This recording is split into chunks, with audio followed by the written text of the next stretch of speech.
support it accordingly.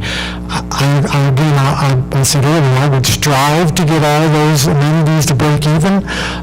One way to get that done, quite frankly, is to have more guests. The guests this year so far have contributed around $300,000 to $400,000 towards amenity fees.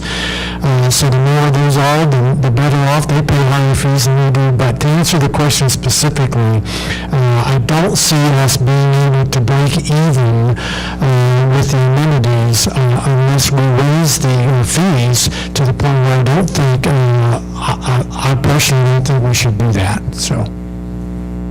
Okay, Ken? Yeah, I think anybody that plays golf here has probably done so in other locations, and you know what greens fees and club membership cost you if you're in a private club someplace. And I don't think that when you take a look at this community, there is that joint venture that we all have by being members of the community, and you do get some value out of having nice quality amenities here for us to use and for visitors to use. Before I would get too excited about that, to Bruce's point, we have a balance here. I mean, there is, we all collectively pay a certain amount to kind of keep the place afloat. And then we turn around and we pay to use the different facilities, and the fact that we've paid in collectively allows us to use those facilities at a cheaper price.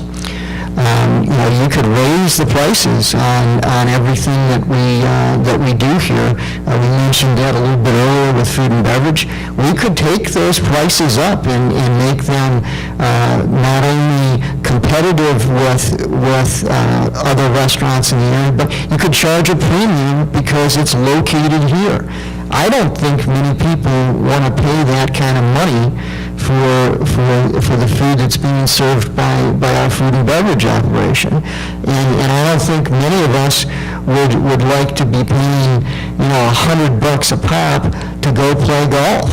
I mean that is something that for a retirement community like this, the fees that we pay to use the amenities is really a bargain, and so I think we're kind of destined to have a deficit.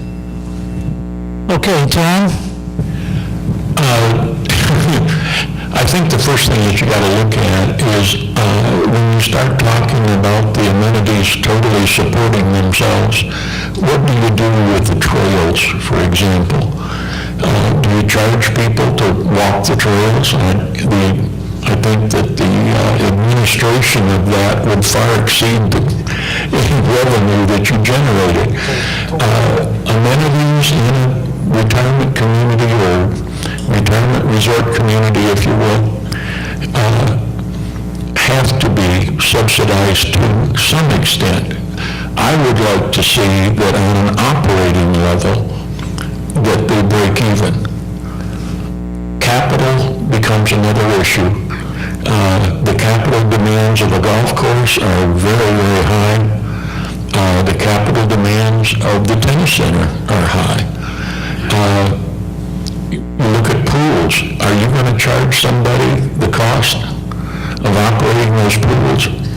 I think you'll have a problem. So the answer, I believe, is that a balance between the two, management of the facility to be efficient and get as close to break even as you possibly can would be my objective. Okay, Ken? How do you think emergency services can be improved? I think I talked a little bit about that earlier. I think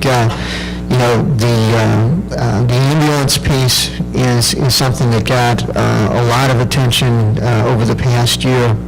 I think as the election for the county mayor takes place, we may see some cooperation there, and I do think that what has been identified there is that We use, EMS ambulances for everything. If you need to be transported from a rest recuperation area to your home, you're going to be transported by an ambulance. That ambulance doesn't need to be equipped to just move you from one location to another.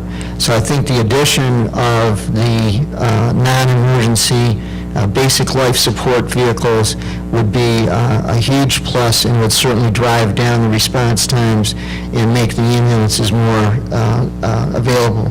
I think we've got an outstanding police force here. That police force does way more than you would ever get out of the sheriff's department. Our fire department does way more than the county fire department would ever do for you. We may be able to get some funding, but let's remember that county commission, it's 2 votes per district. There's 9 districts. There are 18 people that sit on the county commission. 2 of them are from Fairfield Glade, and we have been relatively unsuccessful in the past thinking that we can get the county to move in favor of Fairfield Glade. And so I would not hold my breath hoping that we're going to get help from the county. I think we need to look at being as self-sufficient as we can be and do that within reason. But I am 100% behind our police department and our fire department. Tom? Again, we're in unanimous agreement. There's been a tremendous effort put forth so far trying to get the emergency services, be it EMS or ambulance service, improved. And again, there are some things that I was told have happened in the budgeting for this next year in the county. I was told we're not going to be used for transport, and by transport I mean out of the county. I do not remember the numbers, so I'm not going to quote any numbers, but you would be astounded at the number of trips that are made by the county ambulances because of their no other ambulance in the county position that are going to Knoxville, to Chattanooga, and to Cookville. We need to support them. One of the things that we were told is that we were going to be exempted from that transport route because we're so remote to town.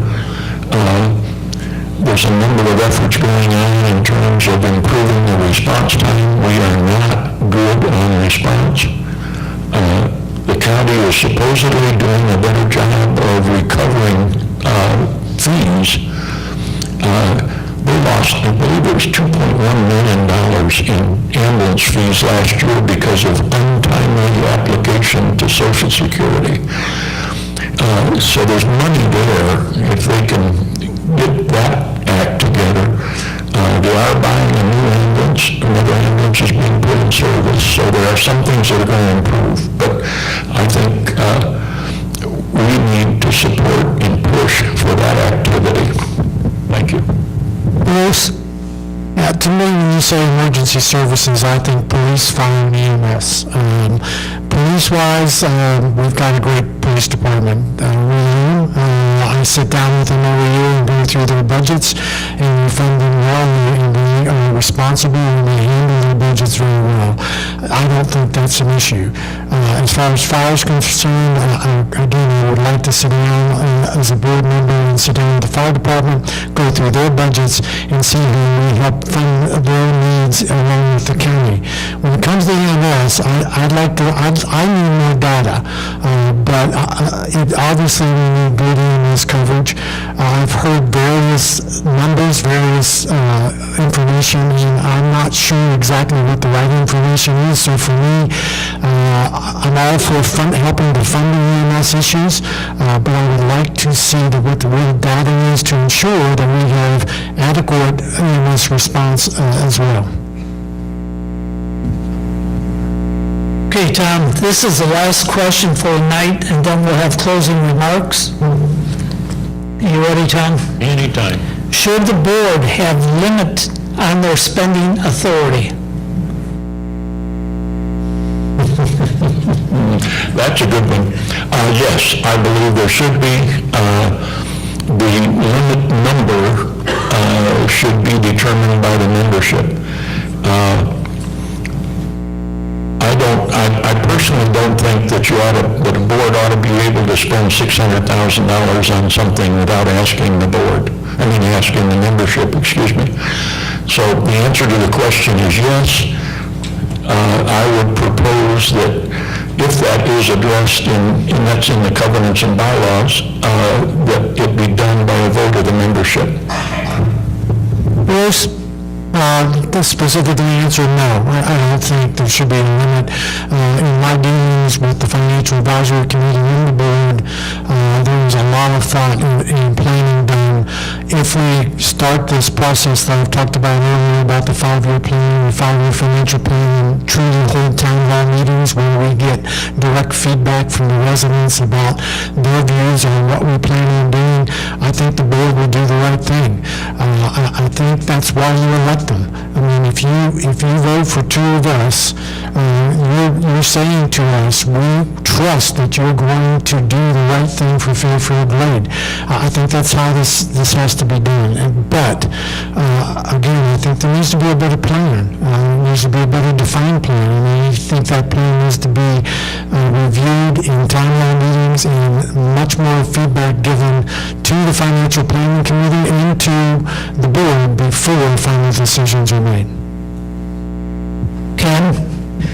No, I don't support putting limits on the spending, but I do agree with Bruce that if in fact you're doing a good job, and here's one of the issues that I've got is that I don't particularly like going to the board meetings, and I've been going to the board meetings for the last couple of years.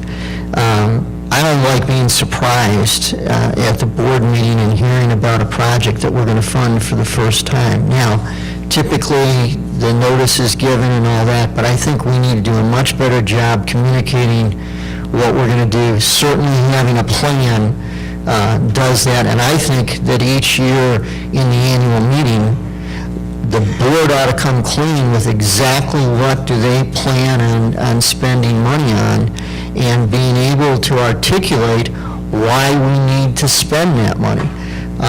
To Tom's point, and I would ask you to tell me, this morning the board approved, $900,000 to replace the turf care facility at Stonehenge, okay? Tom would like us to vote on that, because that would have been over his $600,000 limit. I don't know, would you all want to spend the $900,000 that the board spent this morning?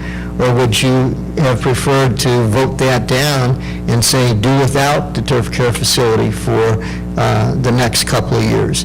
And I think part of the issue here is that you get to the point where if you're voting on every little thing that comes up like that, and it's not little, but when you're voting on everything, it slows the process down.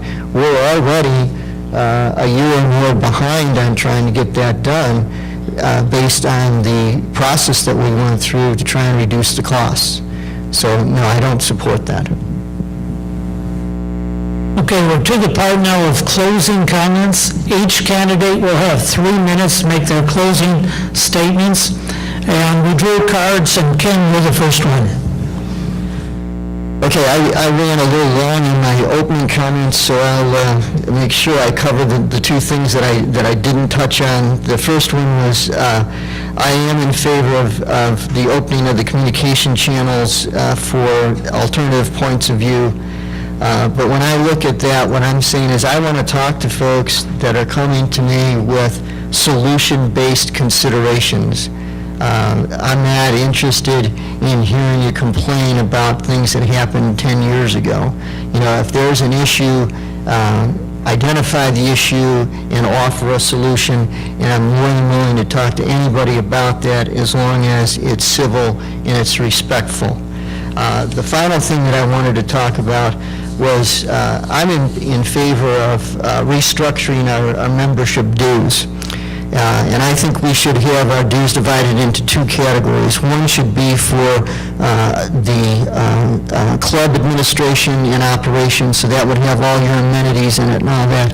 And I think the thing that we need to recognize as a group is that we provide community services. We have our police, our fire, our sewers, our roads, and our sanitation.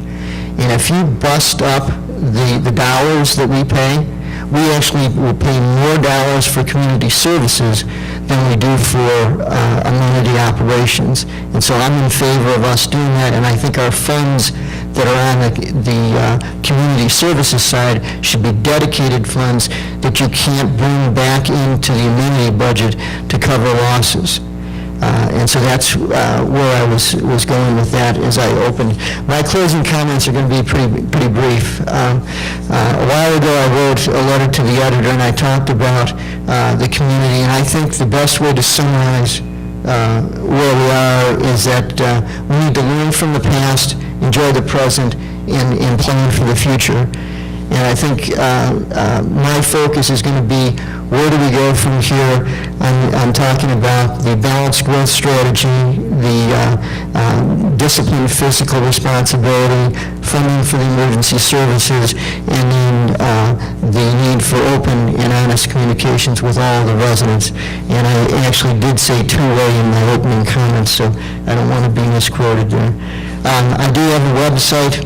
It's www.gladeboard.com. I have an email site that's attached with that. It's ken@gladeboard.com if you want to reach out to me for more information. Thank you. Tom? Hello again, all of you that are still here and awake. I want to again say thank you for all of you being here tonight. I want to say that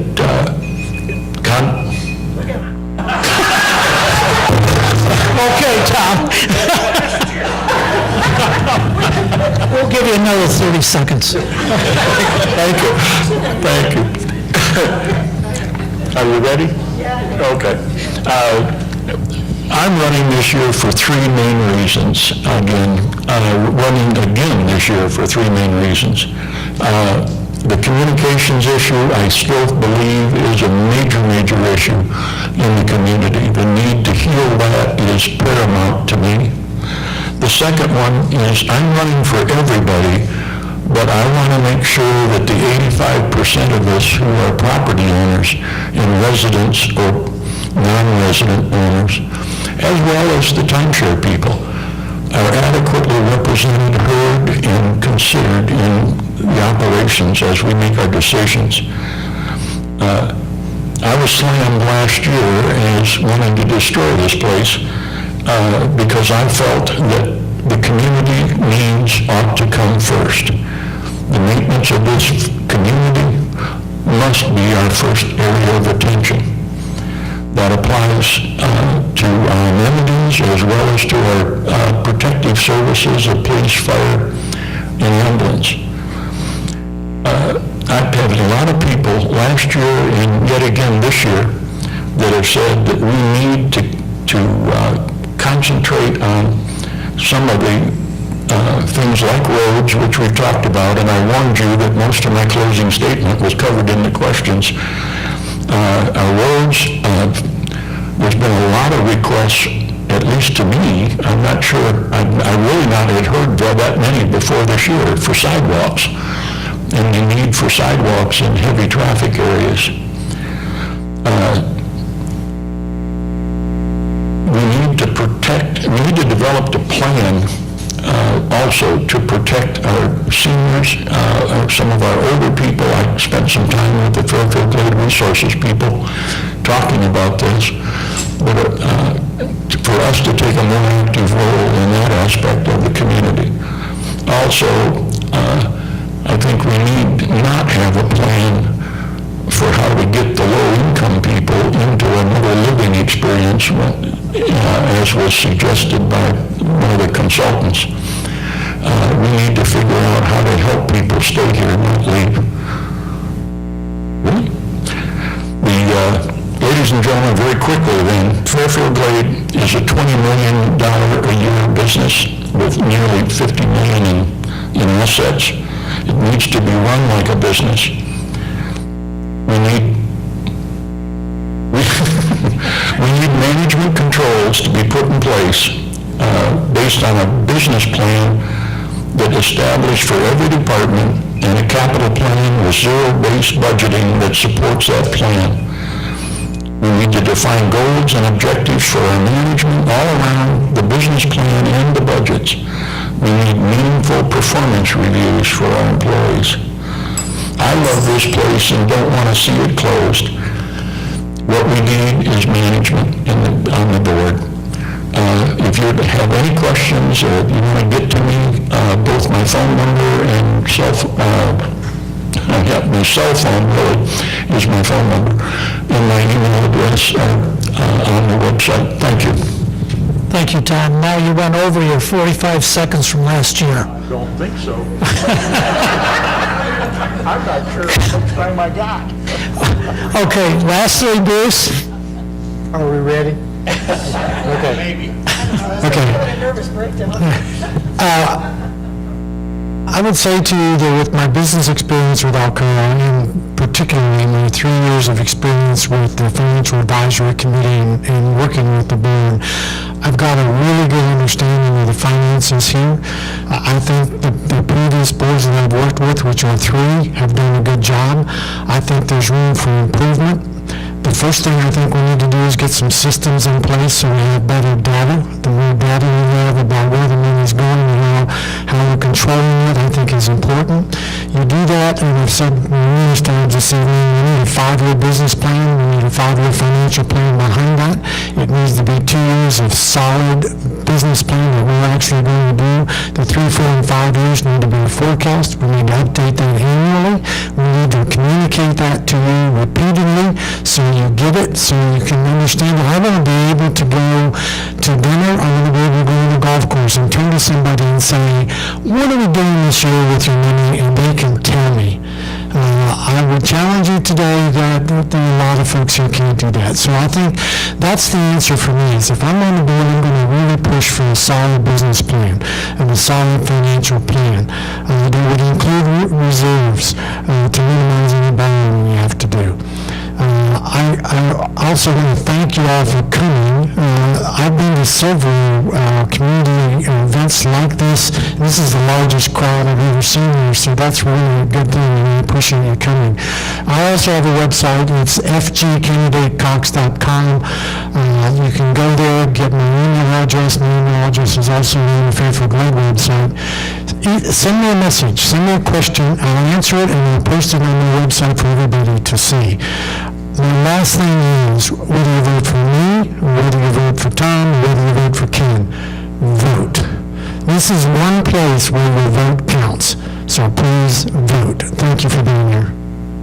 Okay, thank you, candidates. Thank you. Okay, just a couple of reminders. The election ballots for members in good standings will be mailed or emailed the week of August 13th. Voters must use either web link provided in the email sent to SBS or manual ballot that must be signed and addressed and put in the self-addressed envelope. If it is not signed, it will be discarded.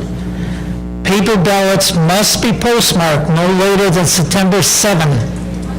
If your ballot is not signed, it doesn't count. So thank you for attending, and thank you for your attention. Have a good evening.